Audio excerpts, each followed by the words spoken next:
வாழ்க வளமுடன், வாழ்க வேதாத்திரியம், வாழ்க வையகம், வாழ்க இறையருள். இந்த வீடியோ பதிவு பாருங்க. இதுதான் இயற்கை வழி வேளாண்மை. நம்மாழ்வாருடைய கருத்து, நம்மாழ்வாருடைய ஆலோசனை பாருங்க. இதுதான் மாதுளை செடி, மாதுளை மரம் பாருங்க.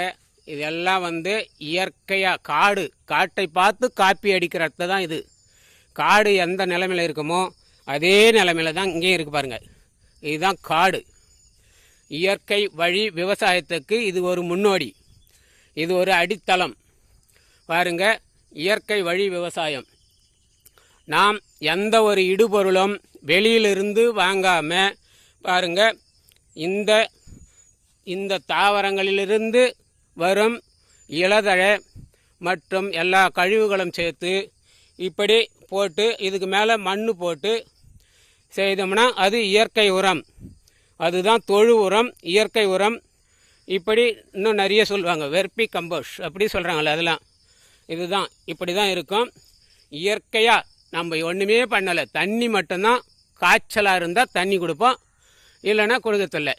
இதுக்கு பாருங்கள், தாறு எவ்வளோ திரட்சியாக இருக்குது பாருங்கள்.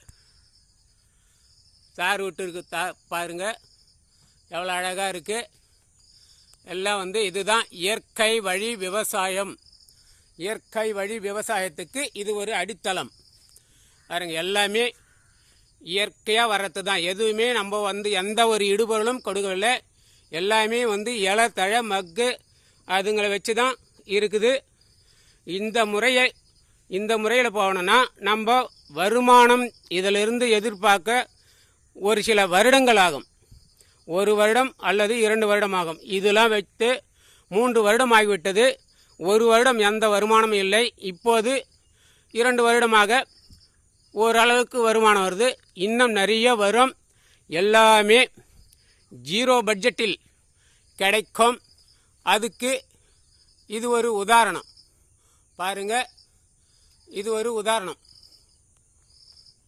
இதெல்லாம் பாருங்க, இயற்கை வழியில் வந்த வாழை தான். தேன் வாழை என்று சொல்லக்கூடிய கற்பூர வாழை பாருங்க, எவ்வளோ அழகாக இருக்குது பாருங்க. ஏதோ புதுசாக ஒன்று தார் விட்டு இருக்கு, பூ போட்டுருக்கு பாருங்க, எவ்வளோ தரட்சியாக இருக்குது பாருங்க. இது மாதிரி தான். இதுதான் இயற்கை வழி விவசாயத்தினுடைய அடித்தளம் பாருங்க. இன்னும் எவ்வளோ அழகாக இருக்குது பாருங்க, தெரியுதா பாருங்க. எல்லாமே இதுதான் பாருங்க. இடையில இது 5 அடுக்கு முறைன்றதுனால மாமரம் இருக்கும், கருவேப்பிலை இருக்கும், வாழை இருக்கும் பாருங்க. எல்லாமே நல்லா அழகாக தரட்சியாக இருக்கும்.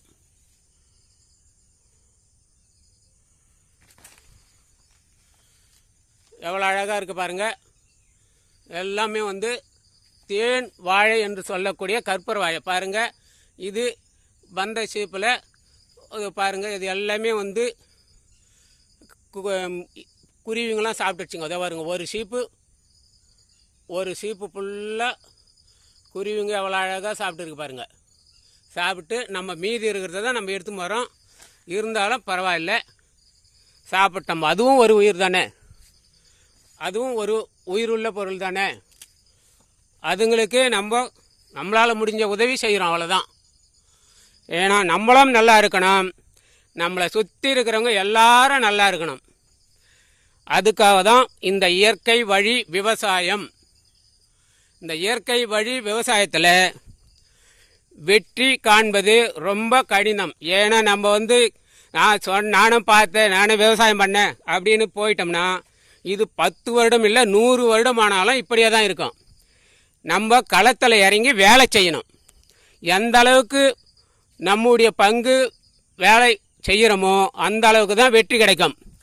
நிறைய பேர் எல்லாம் நான் விவசாயம் பண்ணேன், எதுவும் வருமானம் கிடைக்கல அப்படின்னு இந்த சவாலிருந்து பின்வாங்கி தோற்று போனவங்க நிறைய பேர் இருக்காங்க. ஆனால் இருந்தாலும் இதில் விட பெரிய சவால் என்னவென்றால், எல்லாருமே நம்மளை கேலி கிண்டல் செய்கிறதும் நமக்கு வேறு வகையில் பேர் வைக்கிறதுமே தான் இருப்பாங்க. அதெல்லாம் நம்ம காதில் வாங்கக்கூடாது. எதையும் பொருட்படுத்தாமல் நம்முடைய நோக்கம் வெற்றி, நம்பிக்கை, விடாமுயற்சி அப்படி எல்லாமே இருந்தால் கண்டிப்பாக வெற்றி நிச்சயம். இது சாத்தியமாகும். நீங்கள் ஒன்றா முயற்சி பண்ணி பாருங்கள். என்னை போல் நிலம் சொந்தமாக வச்சுருக்கிறவங்க இந்த மாதிரி இயற்கை விவசாயம் பண்ணுங்க. ஆனால் பண்ணும்போது பல இடையூறுகள் வரும். எவ்வளோ இடையூறு வந்தாலும் நம்ம எதையும் தாங்கி நிற்கணும். சிலர் கேலி கிண்டல் பண்ணுறாங்க, சிலர் அவமானப்படுத்துகிறாங்க, எதையும் தாங்கிக்கலாம். நம்ம நாட்டில் ஒரு கௌதம புத்தர், அவர் நாட்டுக்கு அரசருடைய ராஜாவுடைய மகன். அவர் படாத அவமானம் நம்ம ஒன்றும் பெருசாக பட்டில்லை. ரெண்டாவது திருவள்ளுவர், அவர் காலத்தில் ஒரு 2500 வருடத்துக்கு முன்னாடி அவர் இந்த மாதிரி இதெல்லாம் சொல்கிறப்போ யாரும் நம்பலை, அவரை கேலி கிண்டல் தான் பண்ணாங்க. இன்றைக்கி உலகம் ஃபுல்லாக திருக்குறள் இல்லாத பாடமே கிடையாது. அந்த அளவுக்கு திருக்குறளுக்கு முக்கியத்துவம் கொடுக்குறாங்க. அதே மாதிரி தான் பாரதியார் சொன்னதை யாரும் அப்போ சொன்னது நம்பலை. ஆனால் அவர் இறந்து இப்போ பல வருடம் இல்லை, பல ஆயிரக்கணக்கான வருடம் ஆகியும் இப்போ பாரதியார், விவேகானந்தர், அப்படி நம்மாழ்வார், திருமூலர், பட்டினத்தார், இப்படி அவங்க முன்னோல் இருக்க மகான்கள், அந்த மகான்களுடைய வரலாறு தான் இப்போ படிக்கிறாங்க. ஆனால் அவங்க சொன்னதை யாருக்கும் அப்போ பெருசாக எடுத்துக்கல. எல்லாருமே அப்போ இருந்த மக்களும் கேலி கிண்டல் இது மாதிரி அவமானப்படுத்த தான் செய்தாங்க. அவங்க இதே நோக்கத்தோட திருவள்ளுவர், ஔவையார், பாரதியார், விவேகானந்தர், நம்மாழ்வார், இப்போ நம்ம கூடவே வாழ்ந்து மறைந்த நம்மாழ்வார், இளங்காட்டில் பிறந்து வாழ்ந்து நம்ம கூட வாழ்ந்தவர் நம்மாழ்வார் ஒருத்தர், இன்னொருத்தர் வேதாத்திரி மகரிஷி. இவங்க 2 மகான்களும் இப்போ நம்ம கூடவே பிறந்து நம்ம கூட வாழ்ந்து இருந்தவங்க. அவங்கள பற்றி சரியாக தெரியாத, எனக்கே தெரியாமல் இருந்தது. இப்போ தான் கொஞ்சம் நாள் தெரிஞ்ச பிறகு தான் நான் இதெல்லாம் முழுமையாக ஈடுபட ஆரம்பித்தேன். இதுக்கு முன்னாடி அவ்வளவா அவங்கள பற்றிலாம் தெரியாது. ஏன்னா அது மாதிரி நம்ம தெரியாத புரியாத இன்னும் நிறைய இருக்காங்க. எல்லாருக்கும் தெரியணும், புரியணும். எல்லாரும் நல்ல எண்ணத்தோடும் நல்ல குணத்தோடும் எல்லாரும் வாழ்க்கையில் முன்னுக்கு வரணும்.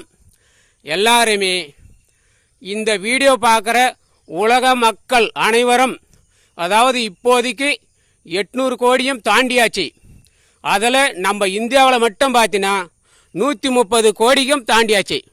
எவ்வளவு மக்களில் எவ்வளவு பேர் புள்ளி விவரமாக தெரியலனாலும் ஒரு தோராயமாக தமிழ் வாழ் மக்கள், தமிழ்நாட்டு மக்கள் தான் நிறைய பேர். எல்லாம் உலகத்தில் 250 நாடுகளுக்கு மேலே இருக்குது. இந்த 250 நாடுகள் மேலே நம்ம தமிழ்நாட்டு மக்கள் தான் உலகம் ஃபுல்லாக பரவி இருக்கிறாங்க. அத்தனை தமிழர் நல்ல உள்ளங்களுக்கும் என் மனமார்ந்த நன்றி தெரிவித்து கொண்டு இந்த வீடியோவை இதோடு முடிக்கிறேன். அடுத்த வீடியோவில் சந்திப்போம். வாழ்க வளமுடன், வாழ்க வையகம், வாழ்க பிரபஞ்சம், வாழ்க இறையருள், வாழ்க இறையருள். நன்றி.